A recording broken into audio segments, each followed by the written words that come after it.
What's up guys, Chris Rukov for Sunday warm-up. This is another student and we're gonna just go through the whole session on 10 to 15 minutes at a time. Hope you guys enjoy it. This session is from 2019, student is from California, and we talk about playing online 5NL on Bovada, which is anonymous. Hope you guys enjoy it. If you do, please give it a thumbs up, support the channel, and for those of you who already did, highly appreciate you guys. Hope you enjoy the content. All right, so where you are? Where I'm where in are you, right? California. You're Cal. Oh yeah, I remember.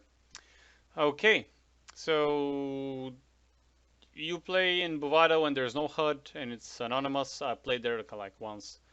Um, Yeah, I'm not so sure where to play with because I do like Bovada's nice, but like you said, there's no HUD, so yeah. I I don't know much sites that have HUDs in the United States. So if you have Yeah. any like No, I mean option, Bovada might be good. Do you see my screen? yeah, I do. Okay, great. Cool. First things first. I don't like I don't like a few things. I mean, basically today is going to be the things I don't like because sadly that's how coaching goes.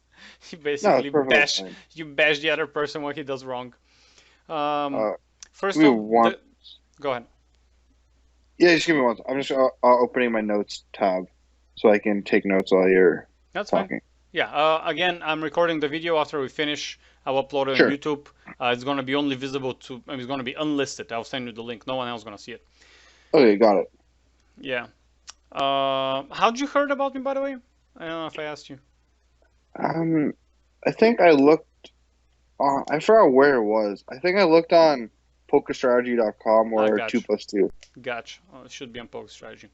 All right. First off, the video is 25 minutes, as you can see. I said 10 to 15. Yeah, Okay. yeah. So you just need to look the last 15 or last 10 minutes. You what? I said you don't need to look at the last 10 minutes if you don't want to. I just got overboard when I was playing. We're not even gonna reach to the last 10 minutes because about 10 to 15 minutes of footage is about 1 hour of discussion. Yeah, yeah. Yeah. Sure. So Got I've reviewed the video until minute 13 because I'm like, there's no way we reach further that. I mean, if you want to schedule a second session, sure we can continue, but there's no point of me wasting 1 hour of my because the first lesson for you guys is always the cheapest because I spent 1 hour in looking at the video or maybe 30 minutes and then I spend 1 hour with you to Yeah. discuss it. So is the best value for you because I spent time reviewing it. Um, so second thing, the commentary is terrible. Like you don't really say much. You're like, I fought here, I fought here, I race here, I see it. Okay. Yeah, this one I don't need. I mean, I don't. I'm not blind. I see it. I don't need the closed captioning.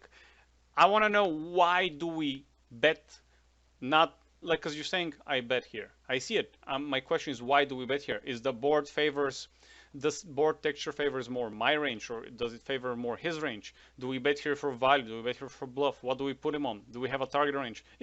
Different different things that just doesn't make sense. And sometimes I can see that you're like a deer in front of headlights. Like there was one hand that you got 3-bet or you 3-bet somebody or something of that nature and you got 4-bet and you have no idea what to do. You like literally froze and you said something that was like I couldn't understand. It was like mumblings, like and you fold.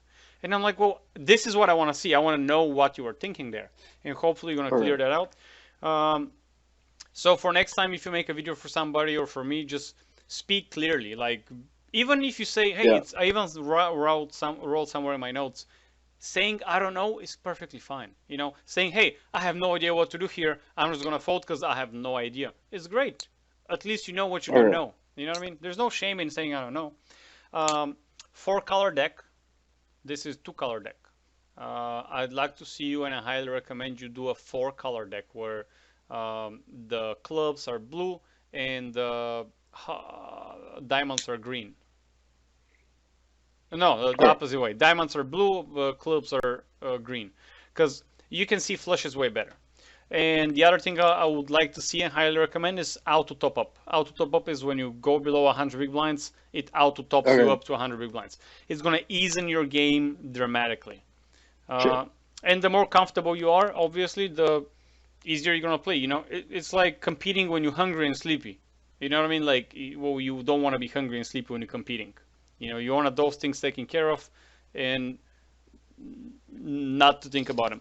Or if you want the example, if you're hungry and cold, you're trying to go to sleep. It's not going to happen. Right. Yeah. All right. Before we start, any questions that you have written for me or that you'd like to ask? No, I don't. Okay. I'm sorry. It's going to be I'm speaking fast. If you don't understand something, ask me. I'm speaking fast on purpose so we can cover more ground because my Sure. interest is to. I mean, you have the video again, so we can watch it 3, 4, 5, 10 times. My interest is to teach you as less lessons as possible. Okay. All right, so we're a go. We're going to second number 30. Um, I wrote in my notes raise sizing and auto top up. I already asked you about auto top up.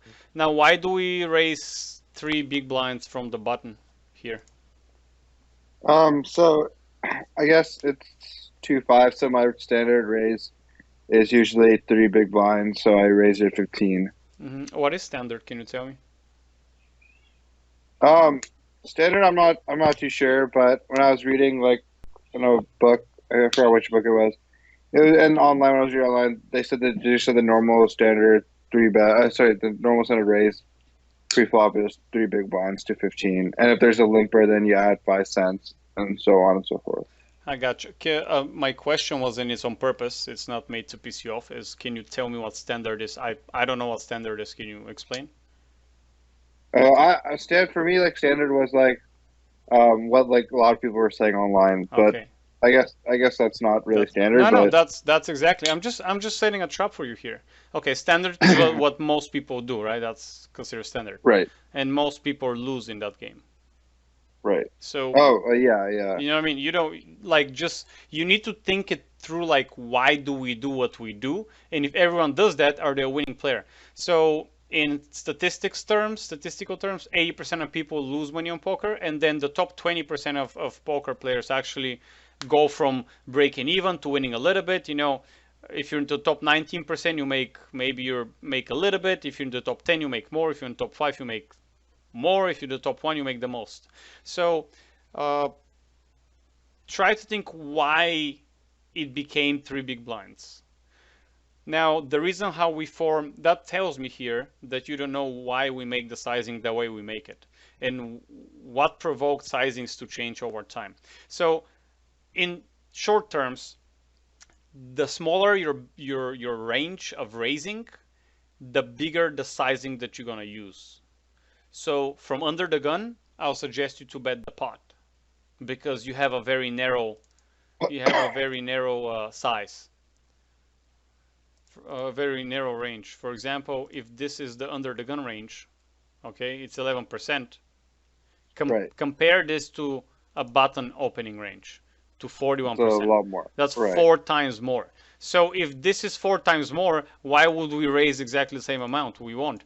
Basically, we need to raise 4 times less than what we raise from under the gun.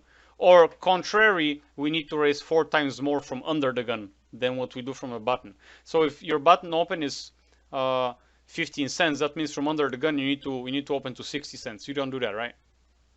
No, I Yeah. don't. I mean, I'm not saying that it needs to be exactly 4 times because it's 4 times bigger, but it kind of makes sense, doesn't it? Yeah, yeah, Okay, so yeah. if I suggest from under the gun open 3.5 big blinds, and from button open 2 min. You know what I mean? Or Okay, maybe 2.3, like on 2 5 cents, make it either 10 cents or 12, or I make it 11 personally just to look different. That cent is there just to look different. It's not for anything else. And from middle position and cutoff, I suggest you make it 3 big blinds because middle position and cutoff, they're kind of the range. See how it increases: 11%, 18%, right. 30%, 41. Sure, This is just sure. a sample range that I give to my students. Very easy to navigate. So this is why we raise the sizes that we do. Now, Mhm. for example, my range looks something like this, about 60%. So I open every suited hand from and every king. So it's 54%, for example. I mean, I used to open those as well, but they don't play that well. Let's say it's 60%. I'll always open for min because my range is huge. You know what I mean? Is there a reason? Is there a reason why you have your range this wide, or Yeah, it just because it's easy to play in position, it's easy to steal, and people generally don't 3-bet you as much. Okay. Now, if So you see when you, yeah, go ahead.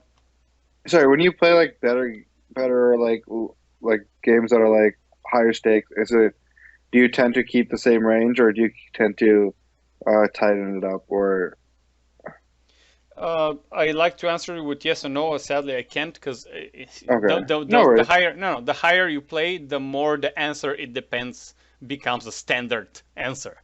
Because if you So have from the blinds people who 3-bet you a lot, obviously my range, like we said, go on. default range, let's say is this. Okay, let's just do this because it's faster. For example, let's say my default range is this to open from the button. If you have person who 3-bets you a lot, now you start raising half of that. You know, I showed you 70% range, that's 30. And now after every 3-bet they have, you not folding anymore. You know what I mean? So basically Yeah. you cut your range in half, but from now on you're 4-betting.